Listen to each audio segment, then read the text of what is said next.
Halo semua. Apa kabar untuk hari ini? Semoga harimu selalu menyenangkan ya bro. Selamat datang di channel YouTube saya. Tolong dibantu subscribe, like dan share ya, supaya saya terus semangat bikin kontennya. Wakakakak. Solen 3 chapter 429. Chapter 429 Kekuatan Sejati. Menembak pohon anggur emas di tanah, Tanggulin terpental ke atas menggunakannya sebagai pegas. Akselerasinya yang tiba-tiba membawanya ke depan Xie Yinling dalam sekejap. Tidak baik, Xie Yinling agak lambat bereaksi. Dia mendorong tangannya ke depan segera setelah dia terbebas dari keterkejutan, menghentikan pendakiannya. Sayapnya menjadi bersinar seperti logam saat dia mengacungkannya dan menggunakan Eagle Wing Slash. Sayap itu mengiris di bahu Tanggulin. Pada saat yang sama, Xie Yinling mengedarkan kekuatan jiwanya di dalam tubuhnya untuk membuatnya tetap melayang di udara. Eagle Wing Slash adalah keterampilan jiwa keduanya. Namun, dia tidak berani meremehkan Tanggulin, akibatnya cincin jiwa ketiganya menyala. Keterampilan jiwa ketiganya dikaitkan dengan keterampilan jiwa keempatnya, dan melampaui keterampilan jiwa dengan tingkat yang sama dalam pertempuran udara. Karena itu, dia yakin setelah memblokir kemenangan Tanggulin akan segera menyusul. Namun, rencananya gagal dalam sekejap. Tanggulin mengernyitkan tubuhnya di udara saat sayap menusuknya, tangannya menembaki untuk menangkis serangan. Dia menatap Xie Yinling tepat di matanya, iris matanya berkedip ungu. Rerumputan blue silver bermunculan dari tanah dan melingkari Xie Yinling seperti rantai besi. Dengan lawannya tertahan, Tanggulin mengeluarkan tinju kanannya untuk pukulan knockout yang kuat. Meskipun Xie Yinling tertahan, lengannya masih bergerak, terulur di depannya dalam upaya untuk menghadapi serangan Tanggulin. Tidak dapat menggunakan keterampilan jiwa ketiganya dalam posisinya saat ini, dia tidak punya pilihan selain mengalihkan Tanggulin terlebih dahulu. Tanggulin tidak menarik tinjunya saat kedua lengan itu ditebang. Tinjunya melanjutkan lintasannya, cepat dan cepat, dengan mudah menghindari serangan Xie Yinling. Dalam sekejap itu, sisik emas berkilauan muncul di lengannya. Xie Yinling tercengang saat melihat transformasi. Cakar emas mencapai dadanya dalam sekejap. Aku sudah selesai. Pikirannya menjadi kosong. Tapi bukannya rasa sakit yang membara karena cakar merobek daging, dia merasakan sensasi yang lebih halus. Cakar itu dengan ringan menabraknya dan mengganggu sirkulasi kekuatan jiwa internalnya. Kemudian Tanggulin meraih rumput blue silver yang mengikatnya dan menariknya, melemparkannya ke tanah seperti boneka kain, bumi berderak di bawahnya karena benturan. Tanggulin mendarat di sebelah Xie Yinling dan melepaskannya dari pengikangannya lalu mundur 2 langkah. Permisi. Xie Yinling tidak bisa berkata-kata. Aku bahkan tidak sempat bertarung. Dia frustrasi dengan betapa tidak berdayanya dia selama seluruh pertempuran. Dia hanya bisa menggunakan satu skill jiwa sebelum kalah, pertempuran berakhir terlalu cepat. Menyakitkan dia menelan pil pahit kenyataan. Dia telah kalah. Mengakui itu tidak mudah, terutama karena dia belum bisa melatih jiwa bela diri Tanggulin. Zhen Hua telah berdiri, menonton dari kejauhan dengan detasemen dingin. Bahkan baginya, pertempuran itu berakhir terlalu cepat. Beberapa langkah dan itu diselesaikan. Tanggulin tidak menyia-nyiakan kekuatan apapun, setiap gerakan dibungkus erat dalam selimut presisi dan pertimbangan. Xie Yinling mengira dia tidak memiliki kesempatan untuk memamerkan kekuatan aslinya, tetapi di mata Zhen Hua, Tanggulinlah yang telah dicadangkan. Apakah semua siswa dari Akademi Shrek sekuat ini? Dia mengira dengan perbedaan satu cincin, Tanggulin akan sedikit berjuang. Dia tersentak dari pikirannya oleh suara-suara Tanggulin, pemuda itu mendekatinya dengan langkah mantap. Terima kasih telah membantuku, Paman Tuan. MN, ayo pergi. Zhen Hua menepuk bahu Tanggulin. Tanggulin melirik Xie Yinling untuk terakhir kalinya dan mengangguk singkat sebelum mengikuti Zhen Hua keluar. Sementara itu, Xie Yinling masih menolak menerima hasil pertandingan tersebut. Namun, sebagai salah satu penjaga asosiasi pandai besi, akan terlalu lancang untuk meminta pertandingan ulang di depan presiden. Jika dia tahu Tanggulin adalah ketua kelas di kelas 1 Akademi Shrek, sikapnya akan jauh berbeda. Ngulin, aku tidak pernah menyangka kamu akan sekuat ini. Tidak buruk, karena ini masalahnya, saya tidak menyarankan Anda menerima tawaran saya. Kamu masih muda, Anda bisa menunggu sampai berumur 20 sebelum Anda memutuskan. Dan pada saat itu, jika Anda masih belum memiliki 5 cincin, maka saya akan menyarankan rute yang saya tunjukkan kepada Anda. Setelah Anda ditingkatkan menjadi 6 dering, Anda dapat melanjutkan sisanya dengan upaya Anda sendiri. Kekuatan jiwamu sangat kuat, tetapi tidak mungkin untuk memurnikan surgawi tanpa menjadi Douluo berjudul, kata Zhenhua. Dimengerti. Sebelum Tang Wulin pergi, Zhenhua memberinya sebuah kartu berisi 1 juta kredit federal. Itu cukup untuk sisa perjalanannya. Zhenhua juga melemparkan cincin penyimpanan ke dalam campuran, yang jauh lebih baik dari beberapa cincin sebelumnya. Ruang penyimpanan lebih besar dengan banyak kompartemen untuk memudahkan pengaturan. Dalam kata-kata Zhenhua sendiri, ini adalah hadiah, dan itu berisi semua yang dia tukarkan dengan palu emas awan. Tang Wulin mengintip ke dalam ring. Meskipun tidak mengandung uang, ada 18 jenis logam berharga yang disimpan di dalamnya. 12 di antaranya hanya dia dengar tetapi belum pernah dia lihat sebelumnya. Ada juga lebih dari selusin botol katalis penempaan paduan yang disempurnakan oleh Zhenhua. Zhenhua tidak mempermasalahkan hadiah itu, begitu pula Tang Wulin. Dia tidak melihat Tang Wulin keluar, tetapi dia mengarahkannya untuk menggunakan pintu belakang. Penampilan Tang Wulin terlalu keterlaluan. Semua orang masih membicarakannya. Tang Wulin akan menarik terlalu banyak perhatian jika dia pergi melalui garis depan, terutama jika dia dikawal oleh presiden sendiri. Setelah Tang Wulin melangkah keluar dari belakang, saat dia hendak memanggil taksi, dia berhenti saat melihat Wu Zhangkong. "Guru Wu," sapanya. Ekspresi Wu Zhangkong tetap dingin, tidak sedikit pun keterkejutan. "Aku tahu kamu akan berada di sini." Tang Wulin bergegas ke sisinya. Dan kemudian, setelah memikirkannya, dia melemparkan tangan dengan cincin di belakangnya. "Saya mendapat cincin ini setelah saya meninggalkan kampus. Anda tidak bisa mengatakan saya curang." Wu Zhangkong menatapnya. "Mulai sekarang, aku akan terus mengikutimu sampai akhir ujian. Lakukan saja apapun yang harus Anda lakukan tanpa mempedulikan saya." Tang Wulin tercengang. "Bukankah kamu seharusnya mengawasi dari bayang-bayang? Mungkinkah itu?" Wu Zhangkong mengerutkan alisnya. "Seorang guru jiwa jahat muncul. Serangan teroris yang Anda gagalkan diatur oleh orang yang sama.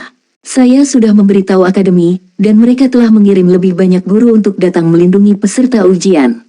Saya akan mengawasi Anda secara pribadi. Namun, karena jumlah guru yang terbatas, Anda harus bertindak sebagai kelompok." Dia menunjuk ke samping saat dia berbicara. Tang Wulin melacak gerakannya untuk melihat wajah-wajah yang dikenalnya.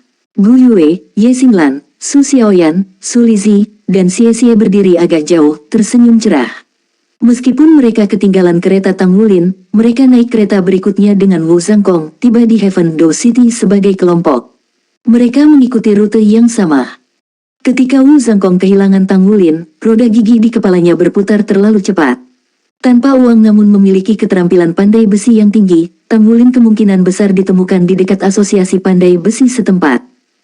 "Hai kawan," Tang Wulin berseri-seri. Suasana hatinya melonjak. Setelah mengunjungi asosiasi pandai besi, dia tidak lagi merasa bersalah atas kematian kapten keamanan.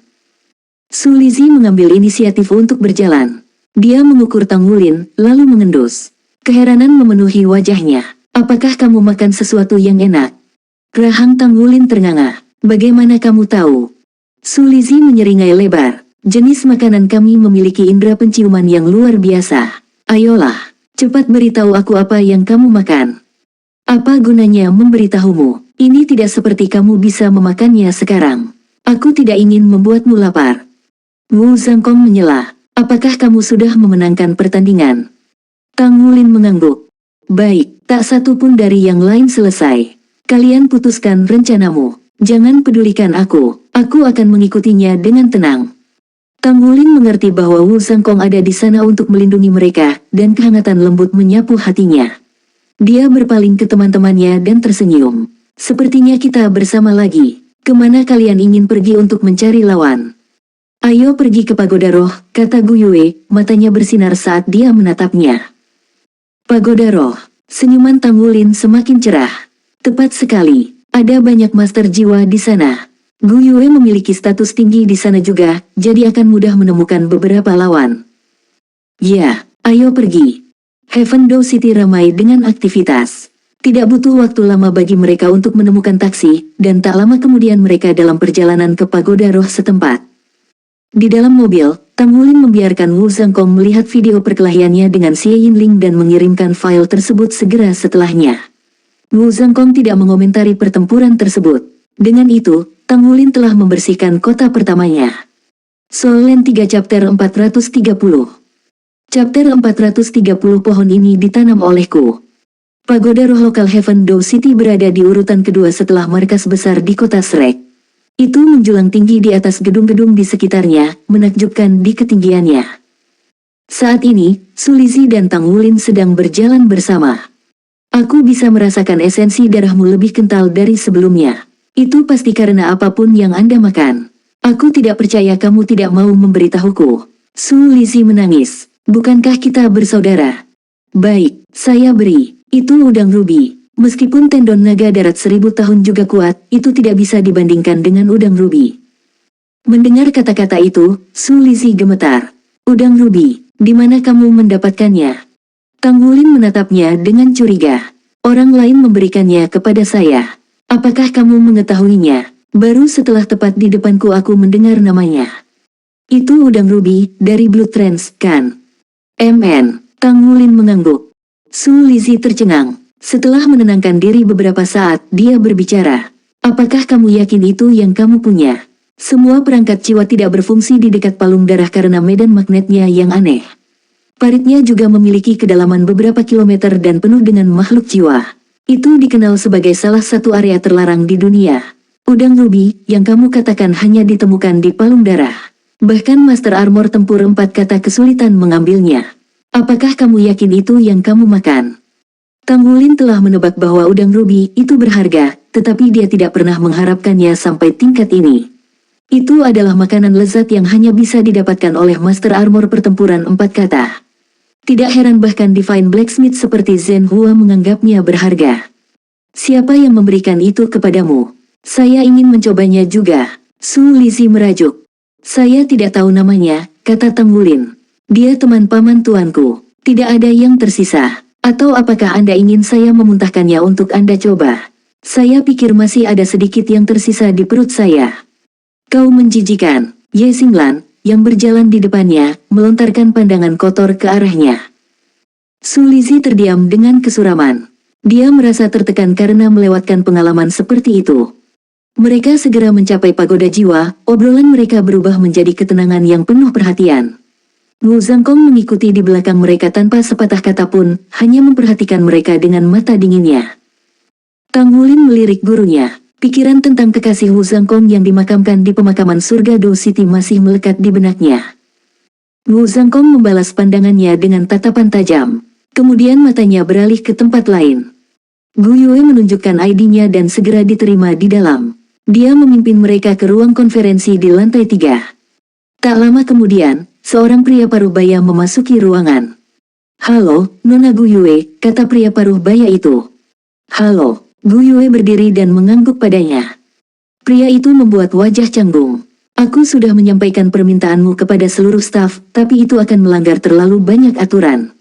Kami adalah organisasi yang melayani para master jiwa. Kami tidak bisa hanya meminta pengunjung untuk bertanding. Itu akan terlalu merepotkan bagi mereka. Kami juga tidak memiliki kewajiban untuk melakukan itu." Gu Yue mengerutkan alisnya. "Apakah ada cara lain?" Pria itu menggelengkan kepala. "Saya bertanya kepada atasan, tapi saya khawatir itu tidak mungkin. Heavenly Phoenix Douluo menelepon dan berkata kamu harus menangani ini sendiri. Kami tidak akan meminjamkan bantuan apapun." Gu Yue terdiam beberapa saat. Guru tahu tentang ini. Pria itu tersenyum patuh tapi tetap diam. "Baik," Gu Yue mengangguk, lalu menoleh ke teman-temannya. "Ayo pergi." Mereka mengikuti Gu Yue dalam diam. Tang Wulin berlari ke sampingnya dalam prosesnya. "Tidak apa-apa, kami hanya akan mencari cara lain. Dan jika kita tidak bisa, kita bisa pergi ke asosiasi pandai besi. Saya yakin paman tuan saya akan membantu kami." Gu Yue menggelengkan kepalanya. "Itu akan terlalu merepotkan dan memakan banyak waktu. Aku punya rencana." Ye Xinglan mengerutkan bibirnya. "Apakah kamu mengatakan?" Keduanya berbagi pandangan, mata berbinar dalam pengertian bersama. Tang Wulin merasakan hawa dingin menjalar ke punggungnya, ketakutan merayap padanya. Sun Runyu meninggalkan pagoda jiwa dengan semangat tinggi. Tubuhnya terasa ringan dengan jiwanya yang baru dan cocok. Pada usia 35 tahun, dia memiliki 2 jiwa roh sebelum yang ini. Karena jiwa bela dirinya rata-rata, kekuatan spiritualnya tidak terlalu kuat, dan dia hanya mampu menopang 2 jiwa roh yang memungkinkan dia memiliki 4 cincin jiwa. Setelah mencurahkan darah dan keringat untuk berkultivasi, dia akhirnya mencapai peringkat 50. Dia tahu bahwa dia tidak memiliki harapan untuk mencapai 7 cincin, tetapi dia masih ingin mendapatkan jiwa roh yang mampu membawanya sejauh itu. Setidaknya, dia akan diakui di dunia master jiwa. Dia menabung dengan hidup hemat sampai dia mengumpulkan cukup uang untuk mengunjungi pagoda roh. Keberuntungan tersenyum padanya. Dia memperoleh jiwa roh ungu yang baik dan menyatu dengannya, menjadi lebih kuat dari sebelumnya. Sejak saat itu, dia adalah Raja Jiwa 5 cincin yang asli. Belum lagi, dia sekarang bisa membanggakan cincin jiwa 1000 tahun. Raja Jiwa cukup dihormati di antara para master jiwa. Selanjutnya, dia adalah seorang pilot Mesha. Dengan jiwa roh yang kuat untuk menyatu dengan Meshanya, dia sekarang memiliki kekuatan untuk mencapai pangkat letnan kolonel dan memimpin satu skuadron 30 Mesha. Sun Runyu dipenuhi dengan kegembiraan saat memikirkan masa depannya. Kerja kerasnya akhirnya membuahkan hasil. Bahkan jika dia tidak bisa menjadi seorang sage jiwa, menjadi kaisar jiwa tidak bisa dijangkau. Begitu dia melangkah ke level itu, dia akan memiliki kualifikasi untuk dipromosikan menjadi seorang kolonel. Dia akan menjadi perwira tinggi yang layak di militer pada saat itu. Kemudian dia bisa menetap dengan istri yang baik. Saat dia memikirkan pikiran-pikiran ini, beberapa sosok menyelinap di depannya, menghindari penglihatan sekelilingnya. Gunung ini milikku. Pohon-pohon ini ditanam oleh saya. Jika kamu ingin lulus, Anda harus membayar tol gunung. Sun Runyu tidak bisa mempercayai matanya. 4 orang asing berdiri berbaris di depannya, membentuk penghalang sementara antara dia dan jalan setapak. Bingung, dia meluangkan waktu untuk memindai daerah itu, memastikan dia baru saja keluar dari pagoda jiwa. Gunung apa yang mereka bicarakan? Pohon apa? Ketika dia mengalihkan perhatiannya kembali ke penghalang, dia terkejut dengan penampilan muda mereka. Sisa terakhir lemak bayi menempel di pipi mereka, kulitnya lembut dan lembut. Jelas sekali mereka tidak lebih dari remaja. Dia bahkan bisa memilih seorang remaja berlemak yang berjongkok dan remaja lain yang menutupi wajahnya. Apa yang sedang kalian lakukan? Anda tidak boleh bercanda di sekitar pagoda jiwa. Cepat pulang. Sun Runyu berteriak dengan sikap mengesankan seorang perwira militer. Gu Yue adalah orang pertama yang membacakan drama penjambretan mereka. Begitu Tang Wulin mendengarnya, dia memunggungi mereka dan menelungkup. Demikian pula, Su Lizhi segera berjongkok menjadi bola, membelakangi mereka seperti yang dilakukan yang terbaik untuk menahan tawa. Sementara itu, Wu Zhangkong berdiri jauh di kejauhan, sosoknya nyaris tak terlihat. Memang, ini adalah rencana Gu Yue. Sederhana saja. Yang perlu mereka lakukan hanyalah melawan master jiwa yang lebih kuat dari mereka, dan ada banyak orang yang sesuai dengan tagihan di pagoda roh. Jadi, mereka akan mengancam orang-orang yang keluar dari pagoda roh dan memaksa mereka berkelahi. Setelah mengalahkan lawan mereka, mereka akan segera keluar dari sana. Satu-satunya masalah adalah menemukan seseorang yang lebih kuat dari mereka. Adapun sandiwara bandit gunung mereka, itu hanya menggelitiknya. Ye Xinglan, Xie Xie, dan Su Xiaoyan meneriakkan 3 ayat terakhir dalam urutan itu. Xie Xie dan Su Xiaoyan menyeringai gembira. Apa sekarang? Ye Xinglan bertanya pada Gu Yue. Kita mulai, kata Gu Yue saat cincin jiwa naik dari bawahnya. Setelah menghabiskan banyak waktu dengan Gu Yue, Ye Xinglan menganggapnya cukup cocok dan sentimen itu berbalas. Dia menyerang ke depan saat dia melihat cincin jiwa Gu Yue, pedang Stargot terwujud di tangannya saat dia berlari. Dia menebas udara, menembakkan sinar pedang ke arah Sun Runyu. Serangan mendadak itu mengejutkan Sun Runyu. Pengalaman militer yang terukir di dalam dirinya terus berlanjut dan dia tanpa sadar mundur selangkah. Dia memanggil jiwa bela dirinya. Kabut tipis menyebar dari tubuhnya, mengembun menjadi perisai cair dan membelokkan sinar pedang tepat pada waktunya. Soul Land 3 Chapter 431. Chapter 431 Kemenangan Instan. 1, 2, 3, 4, 5. Dia adalah Raja Jiwa 5 Cincin. Su Xiaoyan berseru. Gu Yue beraksi, mengirimkan rentetan es ke arah Sun Runyu. Pada awalnya, Sun Runyu menahan diri untuk tidak menyerang anak-anak, wajah muda mereka berfungsi sebagai pengingat. Tapi itu berubah begitu mereka semua mengungkapkan cincin jiwa mereka, masing-masing 3 yang mengejutkan. Dia mengertakkan gigi, cincin jiwa keduanya menyala saat kabut mengembun menjadi tetesan air yang lebih besar dan lebih bisa dibedakan. Tetesan itu merobek jalurnya ke depan dalam gelombang besar, udara mendesis setelah mereka. Kekuatan 5 cincin jiwa tidak dapat disangkal. Bahkan jika jiwa bela diri dan jiwa roh Sun Runyu biasa-biasa saja, kekuatan jiwanya masih duduk kokoh di peringkat 51. Diilhami dengan kekuatan jiwa, gelombang tetesan air membentuk penghalang yang tidak bisa ditembus yang menghalangi es yang masuk. Setiap tetesan adalah bola meriam miniatur, meledak saat menabrak menjadi semprotan kabut halus, lapisan kedua dari perisai kuatnya. Ini adalah kekuatan dari seorang Raja Roh. Namun, kekuatan seperti itu tidak bisa mempersiapkannya untuk apa yang terjadi selanjutnya. Begitu cincin jiwa pertama Gu Yue menyala, Sun Runyu merasakan kendali atas elemen air robek darinya. Ini adalah efek dari gelombang elemental Gu Yue. Setelah beberapa saat penyelidikan, dia memiliki gambaran yang jelas tentang jiwa bela diri Sun Runyu. Itu adalah kabut, dan meskipun di permukaan itu tampak seperti jiwa elemen air murni, dia bisa tahu dalam kenyataannya itu bukan. Jika tidak, dia tidak harus puas dengan 4 cincin jiwa kuning. Meski begitu, dia masih bisa mengganggu kendalinya. Detik berikutnya, lingkaran cahaya keemasan muncul di bawah Sun Runyu. Kabut yang menyelimutinya tenggelam ke tanah, ditelan oleh cahaya keemasan. Pucat-pucat merayapinya saat menyadari apa yang terjadi. Efektivitas jiwa bela diri kabutnya secara alami anjlok tanpa air di udara. Tanpa peringatan, sinar pedang menyerempet perutnya dan dia tersentak mundur dari sensasi itu. Pada saat yang sama, dia merasakan aura tajam menjulang di belakangnya, ujung tajam belati menusuk lehernya. Cahaya keemasan dari bawah berkelebat saat rantai ditembakkan dan melingkari tubuhnya dalam pelukan erat. Dengan Sun Runyu terikat oleh belenggu cahaya bintang Su Xiaoyan, jiwa bela dirinya menjadi tidak berguna, kesimpulan pertempuran sudah tercapai. Wu Zhangkong telah menderita karena taktik ini ketika dia menjadi kaisar jiwa, jadi raja jiwa seperti Sun Runyu tidak akan memiliki kesempatan. Yakin akan kemenangan mereka, Gu Yue berhenti menyerap elemen air di sekitarnya dengan elemental tide. Cahaya keemasan di bawahnya juga memudar. Anak laki-laki yang menutupi wajahnya pada awalnya melangkah maju, Tang Wulin, melangkah maju, 3 cincin jiwa ungu melayang di sekelilingnya. Maaf, saya tidak bisa menahan diri ketika saya melihat unsur jiwa bela diri, kata Tang Wulin dengan wajah menyesal. Dia telah menggunakan Blue Silver Golden Array untuk menghilangkan elemen air di sekitar Sun Runyu. Apa yang kalian lakukan? Ini adalah pagoda jiwa. Sun Runyu sepenuhnya waspada sekarang, rasa takut merayapi hatinya. Para remaja sebelum dia cepat dan tegas dalam serangan mereka. Dia tidak bisa mengikuti mereka. Kerja tim mereka luar biasa, melebihi pemahamannya. Kapan anak-anak hari ini menjadi begitu kuat? Apa yang benar-benar membuat dia takut, bagaimanapun, adalah fakta bahwa mereka tidak takut dan mudah. Dia tidak tahu apa yang akan mereka lakukan padanya. Mereka bahkan mungkin memukulinya sampai mati di tempat. Dia tidak tahan untuk itu. Dia bahkan belum punya istri.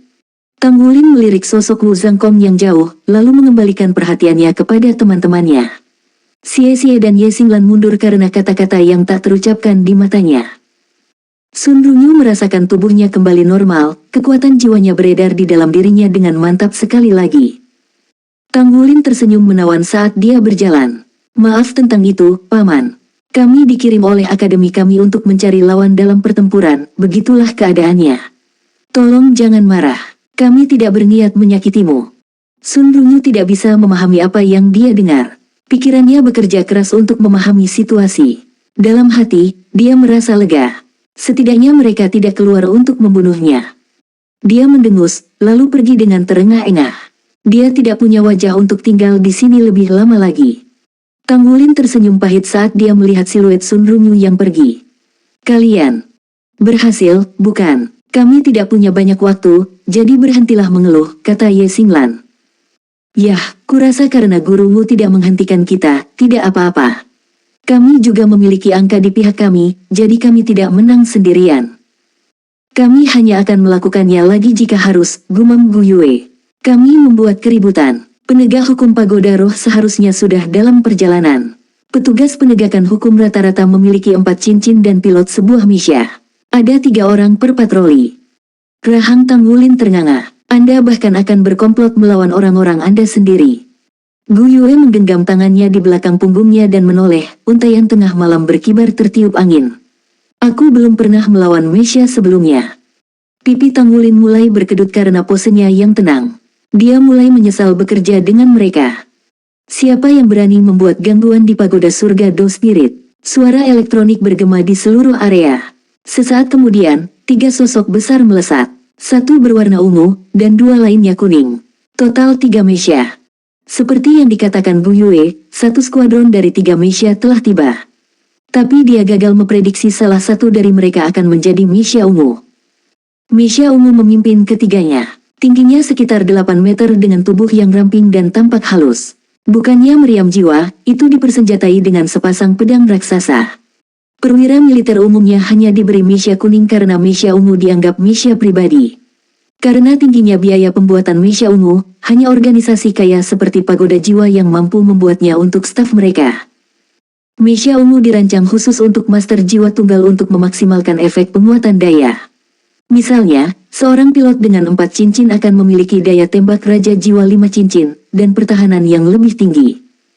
Menyadari semua ini, Tang Wulin memucat begitu Mesya ungu terlihat. Saat mendarat, pilot membeku saat melihat anak-anak itu. Mereka datang untuk menyelidiki area tersebut setelah radar mereka mendeteksi fluktuasi kekuatan jiwa, penggunaan kekuatan jiwa dan senjata jiwa dilarang dalam radius 1 km dari Pagoda Roh. Tapi mereka tidak pernah menyangka pelakunya adalah anak-anak. Apa yang sedang kalian lakukan? Siapa yang menyalakan alarm kekuatan jiwa? Pilot Mesya ungu itu bertanya. Itu dia. Ye Xinglan mengacungkan jari ke Tang Wulin. Ekspresi Tang Wulin membeku. Saya dijebak. Ye Xinglan menyeringai. Pesannya jelas, dia mengatakan kepadanya bahwa adalah tanggung jawabnya sebagai kapten untuk menangani situasi ini. Kamu, Mesya ungu menunjuk ke arah Tang Wulin. Ikutlah bersamaku. Kalian semua cari gurumu. Soul Land 3 Chapter 432. Chapter 432 Penyerangan. Tang Wulin tersenyum pahit, menarik anggota tubuhnya lebih dekat ke tubuhnya untuk menunjukkan ketundukan.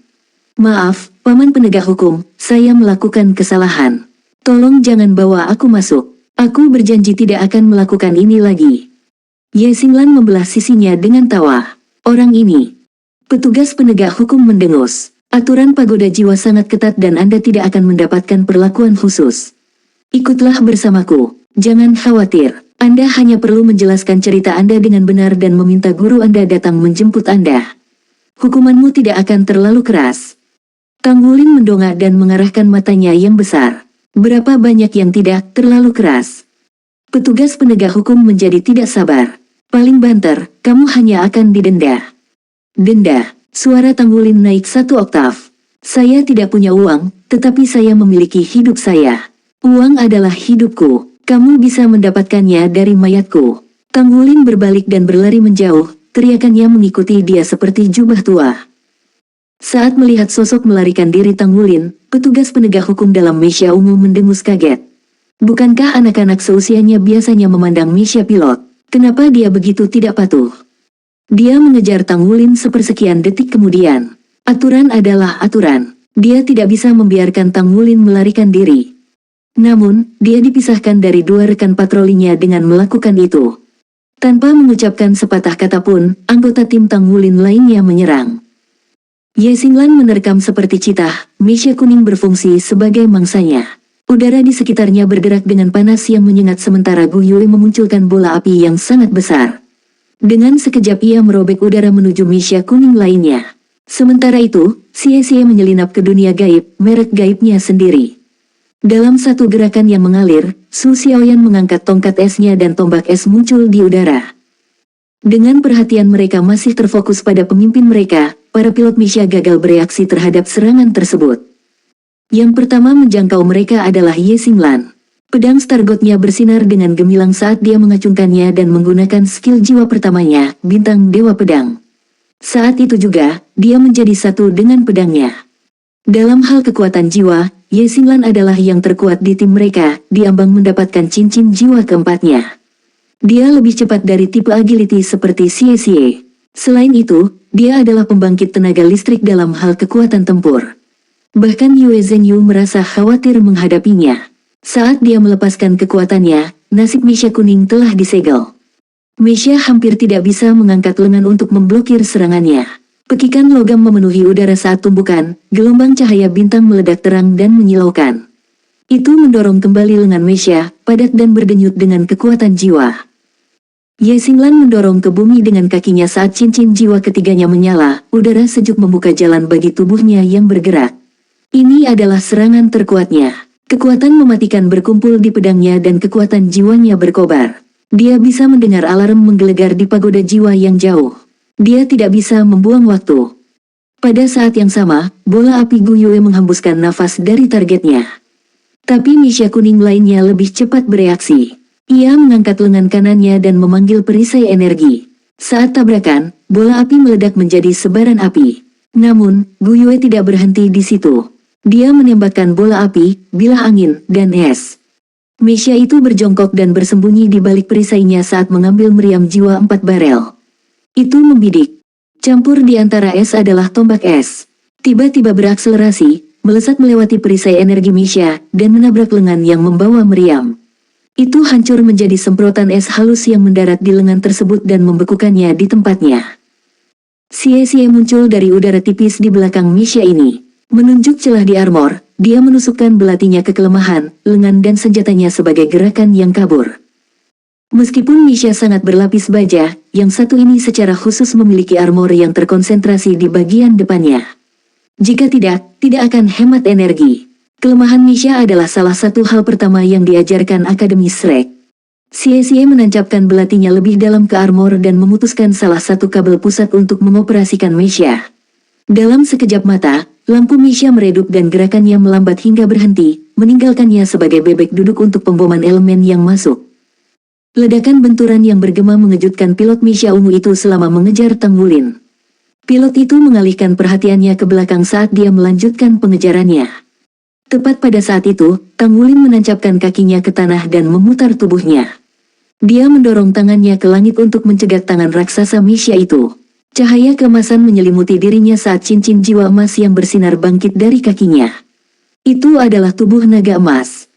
Dengan pilot Misha ungu terganggu, Tang Wulin mengambil kesempatan untuk meraih tangannya dan melemparkannya ke bahunya, berkat kekuatannya yang luar biasa. Sebelum menabrak tanah, Misha memanggil perisai energi di punggungnya. Itu berhenti tepat sebelum tabrakan. Pada saat yang sama, Misha tersebut melepaskan ledakan listrik di Tang Wulin. Untaian rumput biru keemasan melesat dari tanah, melambungkan Tang Wulin ke udara dan keluar dari bahaya. Misha ungu itu mendorong tanah dengan satu tangan dan memperbaiki posisinya. Sebuah goresan tajam, dan itu mencabut 2 pedang raksasa dari punggungnya, mencengkeramnya dengan tangan mekanis yang besar. Tetap saja, Tang Wulin tidak mundur untuk berkumpul kembali dengan teman-temannya. Dia ingin memberi mereka cukup waktu untuk mengalahkan 2 Misha kuning. Bertarung melawan 3 Misha yang bekerja sama berarti kekalahan. Pilot dari Pagoda Roh ini berpengalaman dalam kerja tim, tidak diragukan lagi. Dia mendesak esensi darahnya untuk mengalir secara terbalik, memanggil kekuatan naga emas mengguncang surga. Raungan drakonik mengguncang udara. Tangan kanannya berubah menjadi cakar naga, terbungkus benang cahaya bintang, tantangannya terwujud setelah mereka. Ini adalah pertarungan pertamanya melawan Misha. Tidak memberikan segalanya berarti gagal. Aura Tang Wulin berkobar dan sisik naganya berkilau cemerlang, menyaingi matahari. Seperti sambaran petir, dia melesat ke depan dan melayangkan pukulan. Kepala naga raksasa terwujud di depan tinjunya, meledak dalam kobaran emas. Misha ungu itu mengayunkan pedangnya pada serangan itu seperti seekor lalat. Bagaimanapun, itu hanya serangan anak-anak. Bahkan jika anak itu luar biasa, pilot harus berlatih menahan diri. Saat pilot menuangkan kekuatan jiwanya ke dalam Misha dan memanggil jiwa rohnya, listrik berkedip-kedip di sepanjang pedang. Ini adalah perpaduan teknologi dan kekuatan master jiwa. Udara dalam radius 10 meter bergerak dengan listrik, bau sesak yang kental dan menyebar dengan cepat. Pedang itu memukul mundur Tang Wulin dengan ledakan, tetapi Misha itu juga tidak keluar tanpa cedera. Sebelumnya, Tang Wulin telah mengalahkan harimau putih neraka Wuxi Duo dengan Golden Dragon Shocks the Heavens. Meskipun perpaduan Misha ungu dan pilotnya sekuat Raja Roh, itu masih tidak bisa dibandingkan dengan kekuatan macan putih neraka. Misha itu menyilangkan pedangnya untuk bertahan, menjaga dari serangan kekuatan dari Golden Dragon Shocks the Heavens. Namun, drakonik itu mungkin masih membuatnya kehilangan keseimbangan. Seutas rumput blue silver bermunculan dari tanah dan membentuk mata air darurat di belakang Tang Wulin, memantulkannya langsung ke Misha dengan kecepatan luar biasa. Sekali lagi, Misha menghasilkan posisi bertahan, memanggil perisai energi berkekuatan penuh. Tapi itu tidak berhasil. Dalam sekejap mata, Tanggulin mencapai Misha dan memasukkan cakarnya ke perisai. Dengan bantuan kekuatan jiwanya, efek menghancurkan cakar, dan sarung tangannya, dia dengan mudah merobeknya.